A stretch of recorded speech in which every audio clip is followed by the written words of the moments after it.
Are you people also preparing for campus interviews like me? Then you people came to the right place. Final ఇయర్కి వచ్చేసరికి different కంపెనీస్కి మనం interviews ఇస్తూ ఉంటాం. దానికి సిలబసెస్ ప్యాటర్న్స్ మారుతూ ఉండొచ్చు కానీ మనం డ్రెస్అప్ అవ్వాల్సింది మాత్రం ఫార్మల్స్లోనే. సో మనందరి కోసం ఒక 3 ఫార్మల్ అవుట్ఫిట్ కాంబినేషన్స్ చూద్దాం. అవుట్ఫిట్ నెంబర్ 1 వచ్చేసి light blue shirt with a beach trouser, and outfit 2 వచ్చేసి maroon shirt with a navy blue trouser, and outfit number 3 వచ్చేసి it's very common for all but it's very classic outfit. It's nothing but A white shirt pairing up with a grey trouser. Instead of buying all these clothes, what we need is just a beige trouser.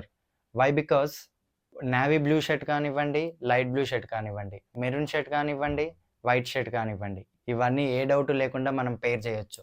So instead of buying all those clothes, just by a beach trouser. ఇదంతా okay, కానీ supplies ఉన్నాయా? ఉంటే clear చేసుకోండి, మళ్ళీ placement వచ్చినా ఇవ్వరు.